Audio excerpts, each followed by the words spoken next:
Hello అందరికీ welcome to my YouTube channel. నేను మీ రీతో husband of Maithili. ముందు అన్ని పార్ట్స్ వీడియో చూసిన తర్వాత ఈ పార్ట్ వీడియో చూడండి. వీడియో చూసే ముందు నా ఛానల్ని సబ్స్క్రైబ్ చేసుకోవడం మాత్రం మర్చిపోవద్దు. ఇంకా లేట్ చేయకుండా వీడియోలోకి వెళ్ళిపోదామా. ఇక్షు మిలి ఒకరి మొహం ఒకరు చూసుకుంటే అతను మాత్రం వింతగా మొహం పెట్టాడు. సరేరా, నువ్వు ఇక పైకి వెళ్ళి ఫ్రెష్ అయ్యి రెస్ట్ తీసుకో. మనం తీరిగా రేపు మాట్లాడుకుందాంలే. చాలా టైర్డ్ అయిపోయి ఉంటావు అసలే అంది నవ్వుతూ. పెద్దమ్మ అంటుంటే, అన్నట్టు మిలి నీకు చెప్పలేదు కదా, తను నా చెల్లెలి కొడుకు ఆదర్శ్. ముంబైలో ఉంటాడు. చిన్న వర్క్స్ మీద ఇక్కడికి వచ్చాడు. కొన్ని డేస్ వరకు మన ఇంట్లోనే ఉంటాడు. అదే నవ్వుతో చెప్పగానే హాయ్ అన్నాడు ఆదర్శ్ పెద్ద స్మైల్తో. హలో అంది మిలి చిన్న నవ్వుతో. సరే మిలి, మీరు కూడా వెళ్ళండి.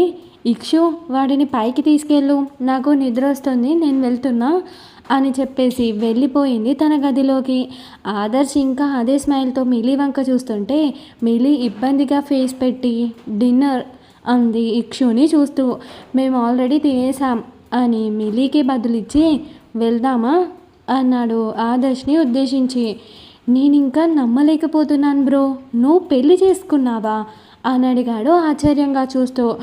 ఆ చూపు ఆపు ముందు. జస్ట్ కాంట్రాక్ట్ పెళ్ళి, ఓన్లీ 6 months, అమ్మ కోసం షార్ట్కట్లో చెప్పేశాడు మొత్తం. ఓహో, రిలీఫ్ లాంటి ఒక నవ్వు నవ్వేసి మెస్మరైజింగ్గా చూశాడు మిలి వంక. అతని చూపు తేడా కొడుతుంటే అక్కడ ఉండకుండా పైకి నడిచింది మిలి. తన వెనకే వాళ్ళు కూడా. మిలి, మీరేం చేస్తుంటారు? మిలి వెనకనే నడుస్తూ మాట కలిపాడు కావాలనే. మిలి నోరు విప్పలేదు. డైరెక్ట్గా మిలి అని పిలవడం నచ్చక, మెడికల్ షాప్లో సేల్స్ గర్ల్ రా అన్నాడు ఇక్షునే రెస్పాండ్ అవుతూ. ఓహో, మిలి గారు చాలా సైలెంట్ అనుకుంటా కదా అనగానే, వామ్ము అది సైలెంటా, దాని మాటలు వింటే ఉరేసుకొని చేస్తావురా అది నువ్వు అన్నాడు తనని పెట్టిన టార్చర్ గుర్తు చేసుకొని. మరి ఆ మాటకి గుర్రుగా చూసింది మిలి ఇక్షుని. కానీ చూస్తుంటే అలా అనిపించట్లేదు అన్నయ్య. వచ్చినప్పటి నుంచి హలో తప్ప నాతో వేరే మాట కూడా మాట్లాడలేదు అని వాపోతుంటే, నువ్వు వచ్చి ఎంతసేపు అయిందని, రేపటి నుంచి చూస్తావులే దాని మాటల తూటాలు అన్నాడు రూమ్కి వెళ్ళిపోతూ. అంతకు కాస్త ముందే మిలి వాళ్ళని పట్టించుకోకుండా గదిలోకి వెళ్ళిపోయింది. మిలి గారి మాటల తూటాలు నా మీదికి ఎప్పుడు వచ్చి ల్యాండ్ అవుతాయో అనుకుంటూ గదిలోకి వెళ్ళి సెటిల్ అయిపోయాడు ఆదర్శ్. ఇక్షు వెళ్ళి తనకి సంబంధమే లేదన్నట్టు హాయిగా పడుకున్నాడు బెడ్ మీద. మిలి మాత్రం వింతగా అనిపించిన అతని ప్రవర్తన గురించి ఆలోచిస్తూ వెళ్ళి కౌచ్లో సెటిల్ అయ్యింది. నెక్స్ట్ డే ఇంట్లో మేడ్స్ ఎవరూ లేకపోవడంతో వర్క్ అంతా మిలి మీద పడిపోయింది. తన ఒక్క చూపుతో ఎంతటి వారినైనా శాసించే మిలికి ఈ పనులేవి తెలియవు ఇంతకు ముందు వరకు. చాలా కష్టపడి పని చేస్తుంటే కావేరి వచ్చి హెల్ప్ చేసింది తనకి. మొత్తానికి ఇంటి పని వంట పని కూడా పూర్తి చేసుకొని కావేరి పంపడంతో చేతిలో టీ ట్రే పట్టుకొని ఇక్షు ఆదర్శల కోసం పైకి నడిచింది. ఇక్షు కోసం వెళ్ళి ఆగి, ఇప్పుడు వీడిని లేపి టీ ఇవ్వాలా? తొక్క, అసలు వీడి మొహానికి టీ అవసరమా అని ఆ టీ తీసుకొని తనే తాగేసి ఖాళీ కప్ అక్కడ పెట్టేసి ఆదర్శ్ గది వైపు నడిచింది. ప్యాంట్ ఓ పక్కన, షర్ట్ ఓ పక్కన, బెల్ట్ ఓ పక్కన పడేసి షార్ట్ పాయింట్ టీషర్ట్లో బెడ్ అంతా కవర్ అయ్యేలా అడ్డదిడ్డంగా పడుకొని ఉన్నాడు ఆదర్శ్. బేవర్స్ బ్యాచులర్కి పర్ఫెక్ట్ ఎగ్జాంపుల్లా ఉన్నాడు వీడు అనుకొని దగ్గరికి వచ్చి, హలో మిస్టర్, టీ అంది గట్టిగా అరుస్తూ.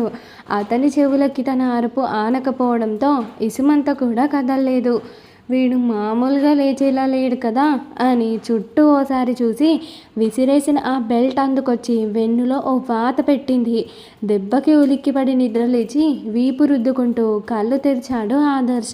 బెల్ట్ బెడ్ కిందికి విసిరేసి స్మైలింగ్ ఫేస్ మెయింటైన్ చేస్తూ, గుడ్ మార్నింగ్ ఆదర్శ్ గారు, టీ తీసుకొచ్చాను మీకోసం అంది అతి నవ్వుతూ.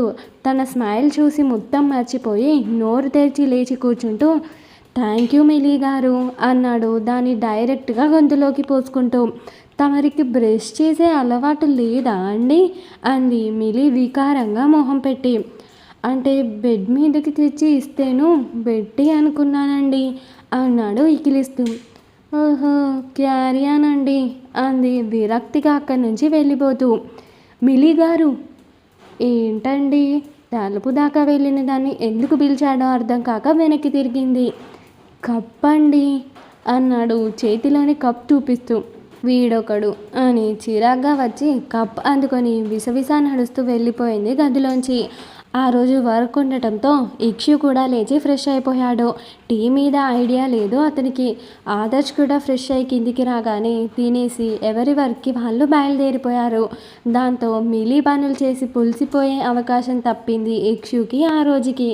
ఆ రోజు కూడా తన మనిషిని స్పై చేయమని కాల్ చేస్తుంది మిలి. రాత్రి ఆదర్శ్ ఒక్కడే వచ్చాడు, ఇక్షు రాలేదు ఇంటికి. ఇక్షు గురించి అడిగితే తనకి తెలియదని మళ్ళీ సొల్లు మొదలుపెట్టాడు మిలీతో. తను తలుచుకుంటే ఒక్క సెకండ్ పట్టదు అతని మాటల ప్రవాహం ఆపడానికి. కానీ తన లక్ష్యం వేరు కాబట్టి సైలెంట్గా తన పని తను చేసుకుంటూ వీలైనంత డిస్టెన్స్ మెయింటైన్ చేస్తూ ఉంది ఆదర్శ్కి. గదిలోకి వెళ్ళాక తన మనిషికి కాల్ చేస్తే ఇక్షు గెస్ట్ హౌస్కి వెళ్ళాడని చెప్పడంతో అదెందుకో అర్థమై చిరాగ్గా ఫోన్ కట్ చేసేసింది మిలి. ఈ అమ్మాయిల పిచ్చితో నాకు పని లేదు మిస్టర్ ఇక్ష్వాక్. నాకు కావాల్సింది నువ్వు చేసే మిగతా పిచ్చి పనుల లిస్ట్ అనుకుంది మనసులో. మళ్ళీ కాల్ చేసి అతని ఇంటికి వెళ్ళమనింది. ఇక్షు కావేరికి ఫోన్ చేసి వర్క్ ఉందని చెప్పి ట్యాబ్లెట్స్ వేసుకొని పడుకోమని చెప్పాడు. ఆ విషయం మిలీకి తెలీదు. రాత్రి 2 గంటలకి ఇంటికి వచ్చాడు ఇక్షు తూగుతూ. అప్పటికే ఫుల్గా తూగుతూ తనని తాను కంట్రోల్ చేసుకుంటూ ఇంటి వెనుకనున్న స్టెప్స్ ఎక్కి తన గదిలోకి వచ్చాడు. స్టెప్స్కి డైరెక్ట్గా అటాచ్ అయ్యి తన గదిలోకి వెళ్ళడానికి ఇంకో డోర్ ఉంటుంది. అది ఎప్పుడూ లాక్లోనే ఉంటుంది. కావేరికి తెలుసు కానీ ఎప్పుడూ లాక్ చేసి ఉంటుంది కాబట్టి దాన్ని పట్టించుకోదు. దానికి ఇక్షు మెడలో ఉన్న చైన్ లాకెట్ లాగా ఉంటుంది. కావేరికి తెలియకుండా అప్పుడప్పుడు వస్తూ వెళ్తూ ఉండేవాడు అలాగే. ఆ డోర్ మిలి కూడా చూస్తుంది కానీ లాక్లో ఉండడంతో దానికి ఎక్కడుందో తెలియక తను దాని గురించి కూడా ట్రై చేస్తుంది కానీ తనకి దొరకదు. ఫుల్ నిద్రలో ఉన్న మిలీకి తెలీదు. గదిలోకి ఒకరు వచ్చినట్టు కూడా డోర్ లాక్ చేసి లోపలికి వచ్చాడు. వచ్చినవాడు వచ్చినట్టు డైరెక్ట్గా పడుకోకుండా కౌచ్లో ముడుచుకొని నిద్రపోతున్న మిలీని చూసి ఇది ఎవరు, నా ఇంట్లోకి వచ్చిందేంటి ఇది డైరెక్ట్గా, దీనికి మన రూల్స్ అండ్ కండిషన్స్ తెలియవా అని మత్తుగా అనుకుంటూ తూలుతూ వచ్చి మిలి భుజాన్ని పట్టుకొని లాగాడు. నిద్ర డిస్టర్బ్ అయిన మిలి కళ్ళు తెరవగానే ఎవరే నువ్వు, నా గదిలోకి వచ్చావు, ఈ ఇంట్లోకి అమ్మాయిలకి అలో లేదని తెలీదా నీకు, ఏదైనా ఉంటే గెస్ట్ హౌస్లో చూసుకుందాం, ముందు బయటికి నడు అన్నాడు భుజం పట్టి పైకి లేపుతూ. నిద్ర చెరిపేశాడన్న చిరాకు ఒకవైపు ఉంటే తనని ఇంకేదో అనుకుంటున్నాడన్న చిరాకుతో ఏయ్ పిచ్చెక్కిందా నీకు, ఏం వాగుతున్నావురా అని అరిచింది కోపంగా ఇక్షు చెయ్యి విసిరి కొడుతూ. ఏయ్ ఉష్ ఉష్ అరవ మాకు అని నోటి మీద వేలు పెట్టి చూపిస్తూ మా అమ్మ ఉంది గదిలో, నిన్నిక్కడ చూస్తే అమ్మ తప్పుగా అనుకోదు, బయటికి పో, నువ్వు సైలెంట్గా కామ్గా మర్యాదగా బయటికి పో అని తన భుజాన్ని ఇంకా ఫోర్స్గా పట్టుకొని పైకి లేపాడు కౌచ్లోంచి. అతని బలానికి తనకి నొప్పిగా ఉండేసరికి ఇక్షు వదులు, షోల్డర్ పెయిన్గా ఉంది అంది కళ్ళు మూసుకుంటూ. నేనేమీ చెయ్యట్లేదు బేబీ, ఇప్పుడు నాకు మూడ్ లేదు, నువ్వు వెళ్ళిపో ముందు, I'm out of mood, I'm so sleepy, రేపు గెస్ట్ హౌస్లో కలుద్దాం, అందాక కావాలంటే వేరే వాడితో బెడ్ షేర్ చేసుకో. మత్తు వల్ల ఏదేదో బాగుతుంటే అతని మాటలకి మిలి కోపం నశాలానికి అంటింది. పిచ్చి పిచ్చిగా ఉందా, తాగితే ఏం వాగుతున్నావో ఎవరితో వాగుతున్నావో కూడా తెలియట్లేదా నీకు, యూ బాస్టర్డ్ అని విసురుగా ఇక్షు చెయ్యిని తోసేయబోయింది. తన ఆఖరి మాట చెవిన చేరడంతో ఉన్న ఆ కాస్త కంట్రోల్ కూడా తప్పేసి నాతో బెడ్ షేర్ చేసుకోవడానికి వచ్చి నన్నే అంత మాట అంటావా, నువ్వేనే అని తిట్టేస్తూ కోపంగా మిలి తలపట్టి ఈడ్చుకుని వెళ్ళి ఎడం చేత్తో మెడలోని చైన్ తీసి డోర్ లాక్ ఓపెన్ చేసి మిలిని బయటికి తోసేశాడు. తను అరుస్తున్నా వినిపించుకోకుండా. ఇక్షు తోసేయడమే తల వెళ్ళి రైలింగ్కి గుద్దుకొని జారుతూ మెట్ల మీద నుంచి కింద పడిపోయింది మిలి. ఖాళీ స్పేస్ అనేది ఉండదు ఆ డోర్ వెనక. డైరెక్ట్గా స్టెప్స్ ఉండటంతో తనకి గ్రిప్ లేక దెబ్బలు తగిలిన తలతో దొర్లుకుంటూ కింద పడి నీళ్లను చేరింది మిలి.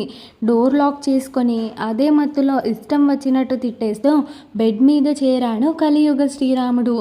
సూర్య భగవానుడు వచ్చిన 3 గంటల తర్వాత తల పట్టుకొని భారంగా కళ్ళు మూస్తూ తెరుస్తూ, ఒసై మైలిలి టీ తీసుకురా అని అరిచాడు కలియుగ శ్రీరామ్. ఇంకా ఉంది గాయ్స్. ఈ స్టోరీ కనుక మీకు నచ్చినట్లయితే నా ఛానల్ని సబ్స్క్రైబ్ చేసుకొని బెల్ ఐకాన్ని ఆన్లో పెట్టుకోండి. అలాగే ఈ వీడియో నచ్చితే లైక్ చేసి షేర్ చేసి కామెంట్ చేయడం మర్చిపోవద్దు. నెక్స్ట్ వీడియోతో మీ ముందుకు వచ్చేస్తాను. అంతవరకు బాయ్ బాయ్.